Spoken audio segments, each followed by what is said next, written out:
Ang kaso po natin ngayon ay mula sa Haiduong, Vietnam. Si Deo Von ay pinanganak noong 1988 sa Phong Ban, Vietnam. Sa simula pa lang namumukod-tangi na siya. Nagtapos siya ng may pinakamataas na karangalan mula sa kanyang kolehiyo at mabilis na umangat sa tuktok ng kanyang larangan. Pagkatapos ng graduation, nagsimula siyang magtrabaho bilang empleyado ng back office sa isang sangay ng commercial bank sa Haiduong, kung saan siya naging Employee of the Year. Noong 2011, ipinakilala siya ng isang kaibigan sa isang lalaking nagngangalang Somsak na mas matanda sa kanya ng 2 taon. Nagtatrabaho si Somsak sa isang international medical machinery company. Tahimik lang siyang tao, medyo nerd pero galing sa mayamang pamilya. Agad na nakapalagayan ng loob sina Deo Von at Somsak na tuluyang nauwi sa romantikong relasyon at noong June 2012, ikinasal na nga silang dalawa. Si Somsak ay 26 at si Deo Von ay 24. Mukhang perpekto ang kanilang pagsasama. Nakatira sila sa isang magandang upscale area ng Namdin at suportado ni Somsak ang karera ni Deo Von. Hinihikayat siyang magpatuloy sa pagtatrabaho sa halip na manatili sa bahay. Pagkatapos noong unang bahagi ng 2014, biniyayaan sila ng isang magandang anak na babae na sinundan ng isang anak na lalaki noong kalagitnaan ng 2015. Si Deo Von na determinadong babae ay bumalik sa trabaho 4 na buwan pa lamang pagkatapos maipanganak ang kanyang pangalawang supling. Ang mga bata ay inaalagaan ng kanyang mga biyanan at isang yaya. Kahit na nagkaroon na ng 2 anak, mukhang napakaganda at payat pa rin si Deo Von gaya ng dati. Parang nasa kanya na ang lahat, isang aktibong pamumuhay, healthy diet at good habits. Ngunit nagkaroon ng hindi inaasahang pangyayari noong unang bahagi ng 2016. Isang bagong employee na nagngangalang Sing Dao ang nagtrabaho sa bangko kung saan nagtatrabaho si Deo Von. Si Sing Dao ay 27 years old at hindi na nakakagulat na naakit agad ito sa kagandahan ni Deo Von.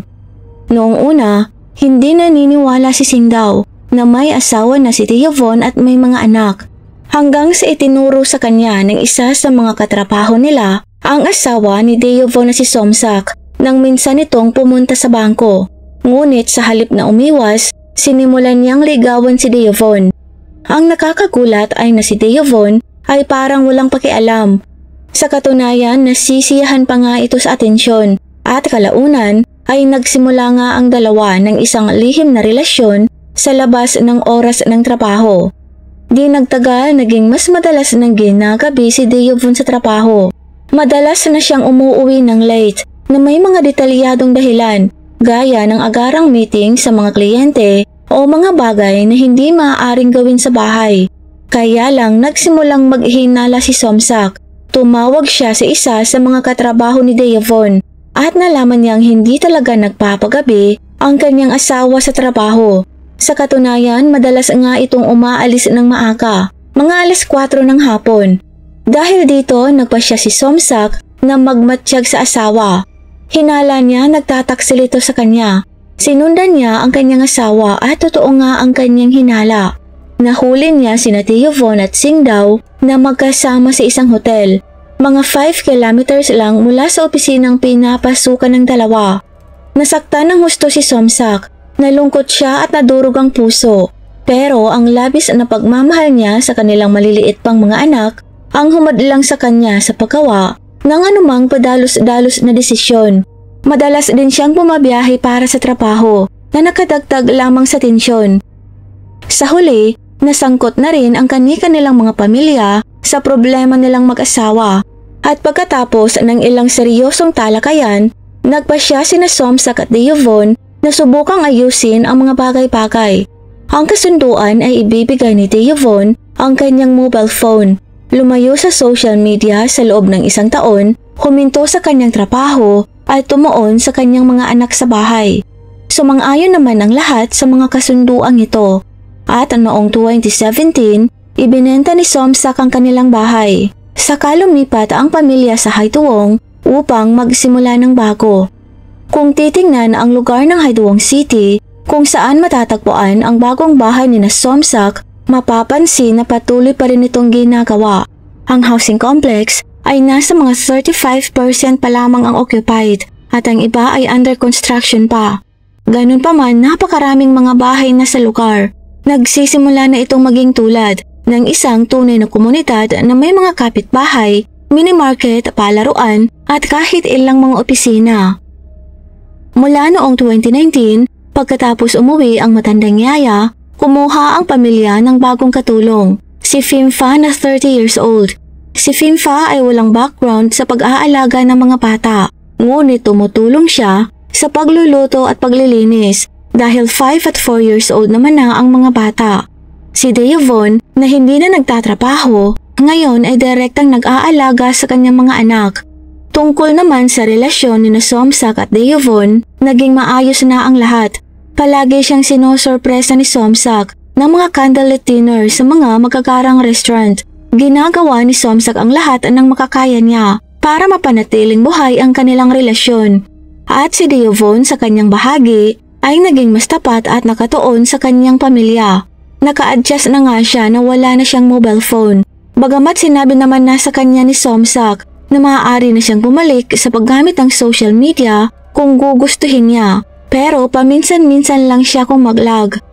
Fast forward sa January 2020, nakakuha si Somsak ng isa pang assignment sa trabaho sa ibang bansa. Kaya nagsimula siyang maglakbay sa Malaysia at Pilipinas para magtrabaho. Minsan inaabot siya ng 2 hanggang 3 linggo sa ibang bansa. Pero nagtitiwala naman siya sa kanyang asawa, kaya umaalis siyang hindi nag-aalala tungkol sa mga bagay-bagay sa bahay. Sa panahong ito, gayunpaman, si Fimfa, ang kanilang katulong, ay nagsimulang makipagrelasyon sa isa sa mga construction workers na nagtatrabaho sa housing complex, si Comfy na mas bata kay Fimfa ng 4 na taon. Noong una, tumatambay lang sila sa terrace, pero hindi nagtagal, niyaya na siya ni Fimfa sa kusina. Hindi naman ito masyadong inisip ni Deovon noong una. Tinanong pa nga niya ang dalawa kung magkasintahan na ba ang mga ito. At nahihiyang sagot naman ng dalawa ay magkaibigan lang sila. Makalipas ang ilang linggo, nag-imbita naman si Fimfa ng isa pang lalaki. Si Samban, isang 24 years old na construction worker mula sa silangang bahagi ng kapitbahayan. Hindi nito kilala si Comfy, pero maliwanag na nagiging malapit na rin sila ni Fimfa. Kitang-kita ni Deovon ang pagiging sobrang dikit nilang dalawa.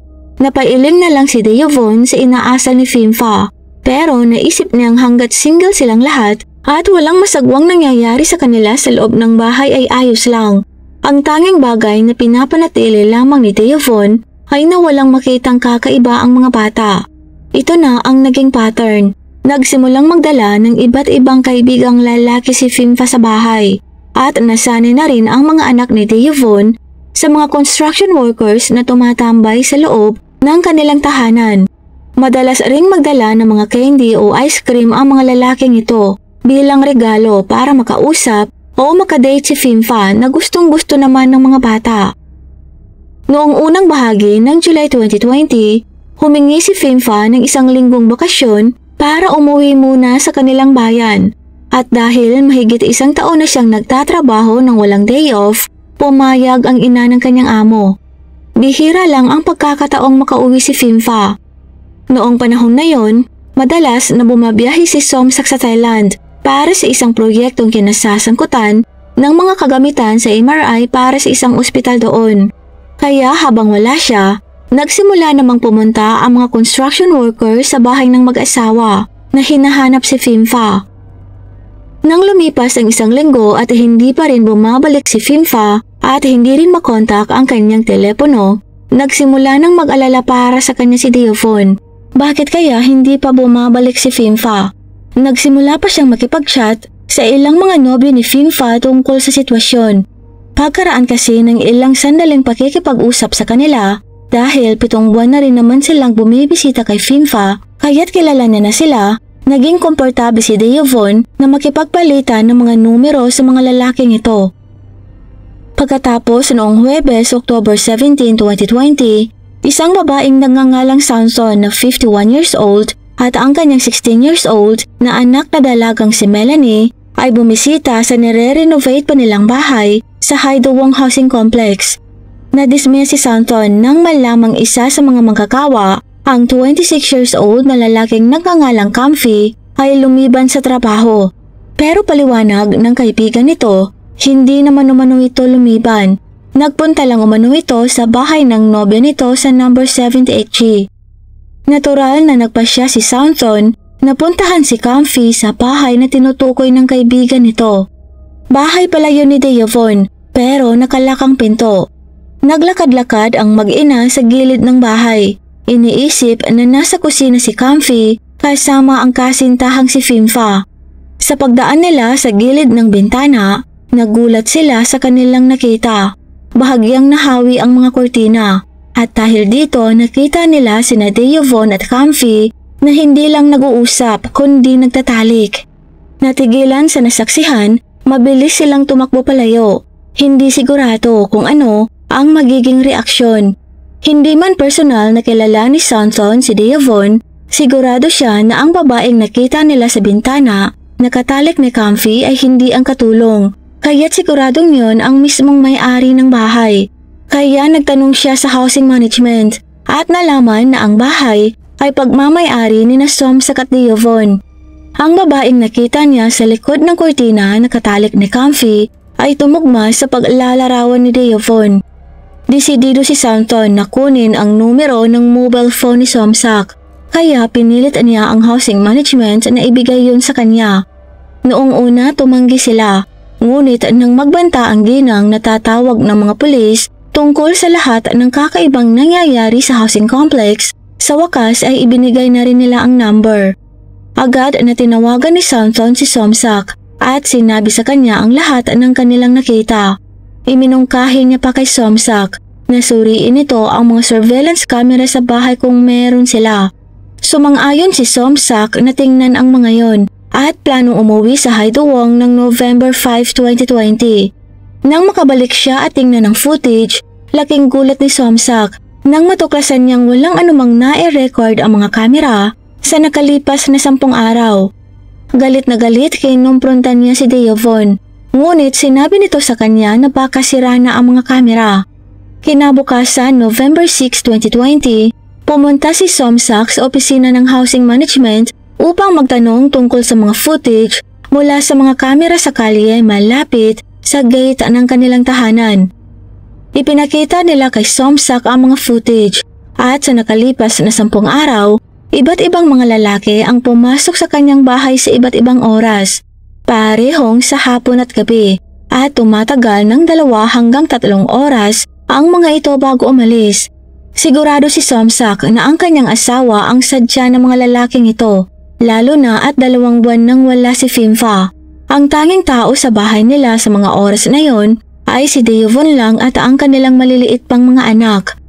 Galit na galit si Somsak nang makauwi. Humingi siya ng mga sagot kay Deavon, pero hindi nito maipaliwanag kung bakit ang tagal ng mga lalaking yon sa loob ng bahay nila. Umiyak lang si Deavon at humihingi ng tawad. Sa sobrang galit, hinawakan siya ni Somsak sa liig. Itinulak ng napakalakas kaya napahiga siya. Nang makalaya si Deavon, tumakbo siya sa kusina. Kumuha ng kutsilyo at sinaksak sa dibdib si Somsak. Dahil sa natamong pinsala ay nawalan nito ng malay. Sa gulat, tumakbo si Deavon palapas at tumawag ng tulong sa mga kapitbahay. Sinukot nila ang pinangyarihan at mabilis na dinala si Somsak sa pinakamalapit na ospital. Samantala, tinawagan naman ni Deavon ang kanyang ina. Iniwan sa kanya ang mga bata at isinuko ang kanyang sarili sa mga otoridad. Isang imbestigasyon naman ang sumunod. Halos 2 linggong na ospital si Somsak at sa kabutihang palad ay nailigtas ang kanyang buhay. Nadurog siya ng husto, hindi lamang sa katotohanan na pinagtaksilan na naman siya ng kanyang asawa, kundi pati na rin sa nalantad sa mga kapitbahay ang mga ginagawa nito. Lahat ay dahil sa sumbong ni Samson. Hindi ito ang unang pagkakataon na pinagtaksilan siya ng kanyang asawa at nalulungkot siya na hindi niya ito mapagkakatiwalaan. Humingi ng tawad si Deavon, ipinapaliwanag na ang madalas na pag-alis ng kanyang asawa para sa trabaho sa ibang bansa ang nagtulak sa kanya na humanap ng ginhawa at atensyon sa mga lalaking nagtatrabaho bilang mga construction workers. Ang mga lalaking ito ay nasa pagitan ng 24 at 26 years old at lahat ay nakipagtalik sa kanya. Sinabi ni Deovon na hindi lang init ng katawan ang natugunan ng mga manggagawang ito, kundi pati na rin ang kanyang emosyonal na pangangailangan na siya rin namang nagtulak sa kanya sa mapanirang landas na ito. Nagpasya si Somsak na i-report ang mga construction workers na ito para sa kanilang naging misconduct sa kanyang tahanan. Matapos ang masusing investigasyon ng pulisya kasama ang pag-review ng surveillance footage, usap sa mga kapitbahay at pagkuha ng pag-amin ni Deovon, naging malinaw na 4 na construction workers ang regular na pumupunta kay Deovon sa bahay. Sila ay sina Camping 25, Samban 24, Comfy 26 at Fauhabing 24. Kahit na lahat sila ay nagtatrabaho sa construction site, hindi nila kilala ang isa't isa dahil nakatalaga sila sa iba't ibang mga gusali. Nagtatrabaho din sila para sa iba't ibang mga boss at pumupunta sa bahay ni Deovon sa iba't ibang oras, kadalasan para sana makita si Fimfa ang katulong.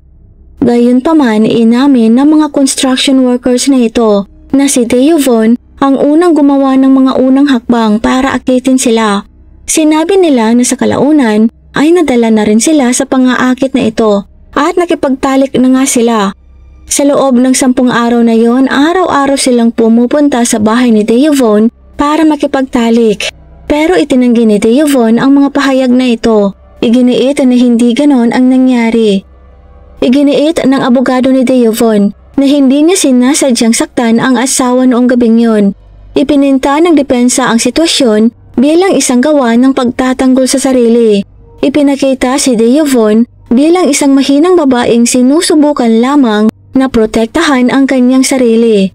Ito ang ginamit nilang argumento para mabawasan ang parusa at sa huli, tila nakumbinsin nito si Somsak na emosyonal pa rin sa sitwasyon. Hanggang noong March 21, 2021 sa mataas na hukuman ng Haidong City, napatunayan ng hukom na si Deovon ay nakasala ng mga kasong second-degree felony na may kaugnayan sa pagtatanggol sa sarili at pag-atake. Siya ay sinentensyahan ng 2 taon sa bilangguan na may karagdagang 4 na buwan para sa misconduct.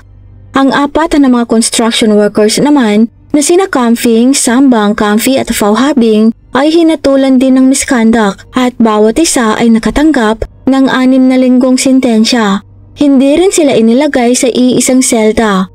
Para naman kay Somsak, kinailangan niyang bumalik sa kanyang mga magulang para maalagaan ang kanyang mga anak habang siya ay bumabiyahe para sa trabaho. Na-appreciate niya si Soundson, ang babaeng unang nagbunyag ng lahat. Bagamat parang naging chismosa ito, ang kanyang mga aksyon sa huli ay naglantad sa katotohanan na siyang nakatulong kay Somsak. Samantala si Fimfa ang katulong ay tuluyan nang nawala ng walang bakas at hindi na narinig at natagpuan mula noon.